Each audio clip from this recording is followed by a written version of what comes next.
Mike, I think one of the reason that a lot of us like the game of baseball so much is that it tends to tell you a story if you let it tell you a story.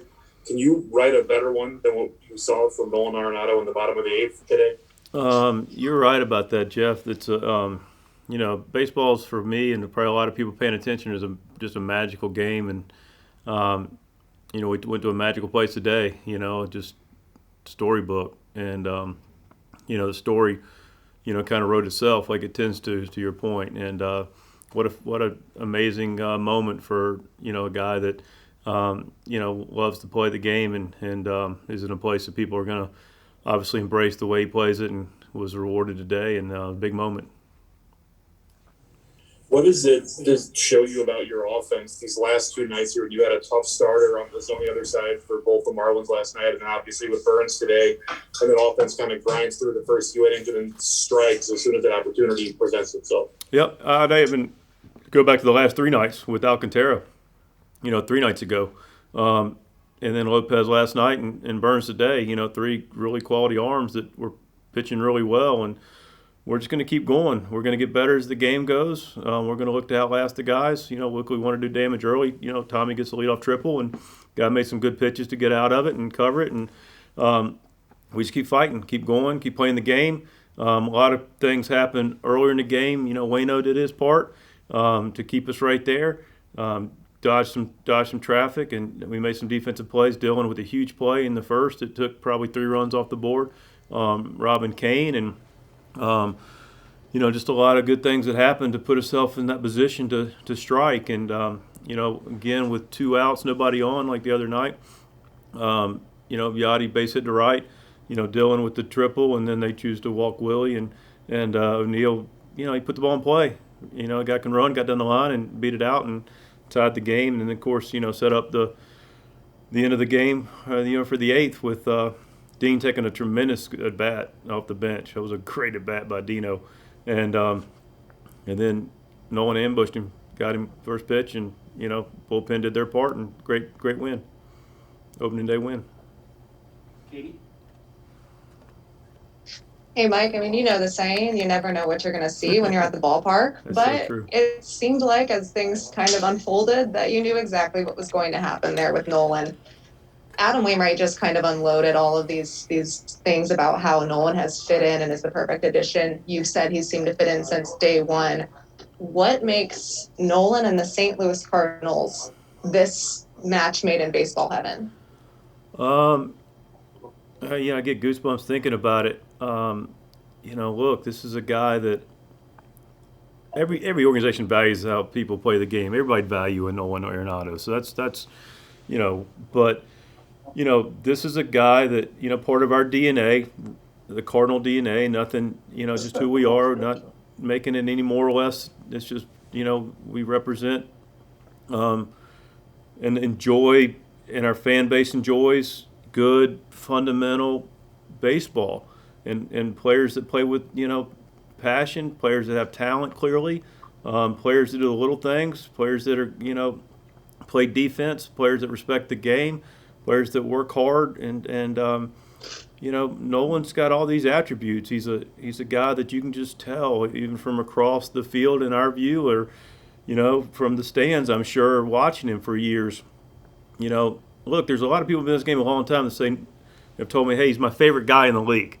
When you hear from him when we acquire him, I'm like, yeah, I hear you.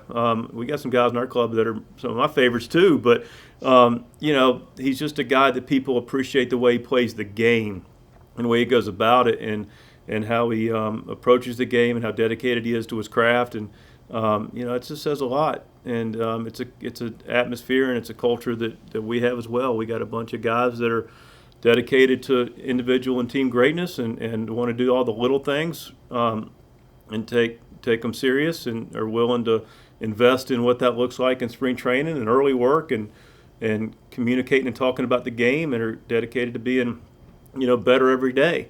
And Nolan's clearly got that kind of hunger to his game, and that's one of the reasons I think he fits right in. He's our kind of guy for sure.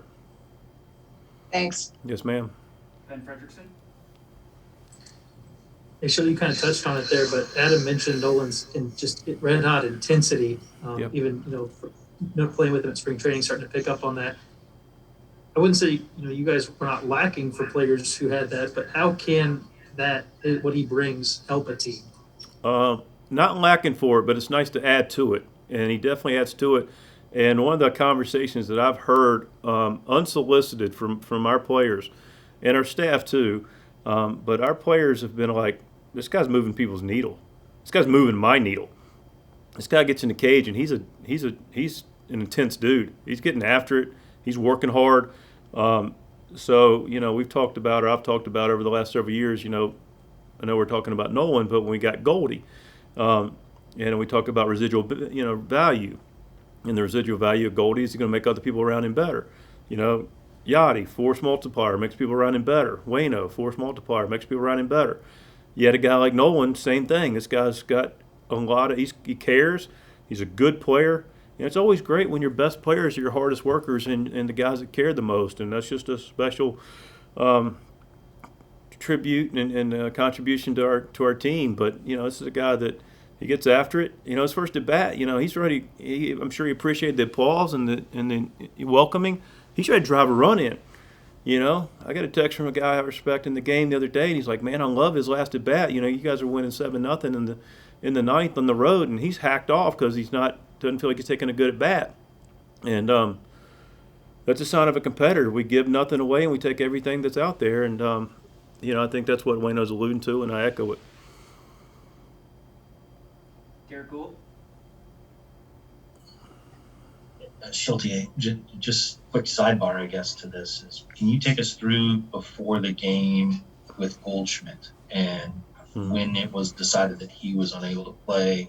We all know him well. He likes to play every day. So what kind of seriousness was he going through that would leave him out of the lineup? Yeah, I got a text from Adam Olson, our head trainer, and he just mentioned that Goldie's back had kind of locked up on him a little bit last evening, and woke up with no real relief. Came in early, got treatment.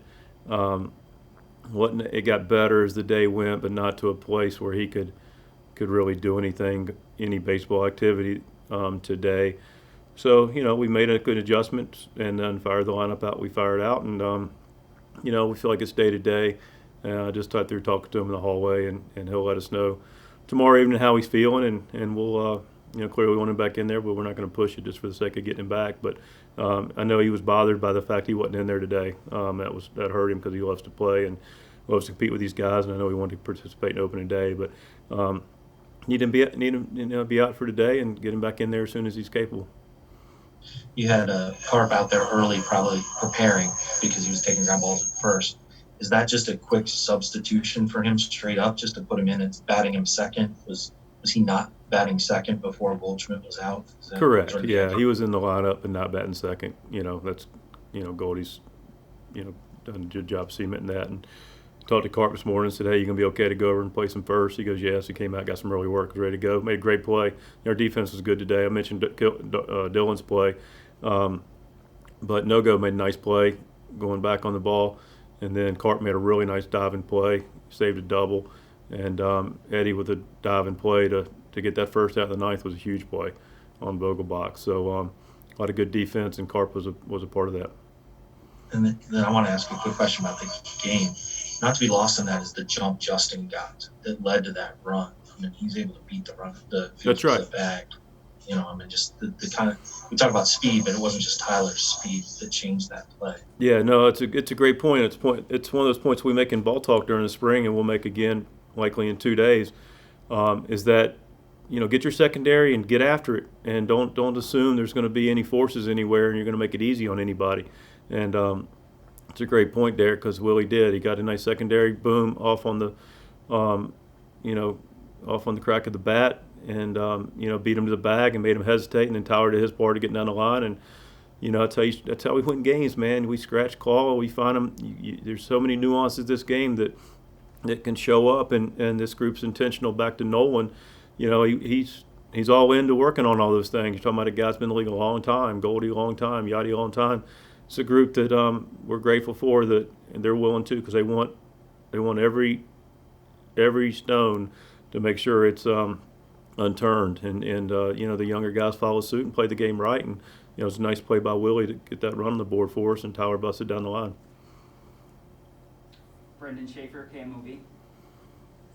Mike, how much fun is it for you right now that pretty much no matter who you go to out of your bullpen, they're throwing up zeros and just getting the job done for you guys right now? Yeah, I'm glad you brought the bullpen up. You know, it's you know, we got good pitching down there. We got guys with experience. We got guys that are well prepared, and guys that like to compete. You know, Helsley did a nice job with the clean inning. I thought Miller was sharp. He's been good.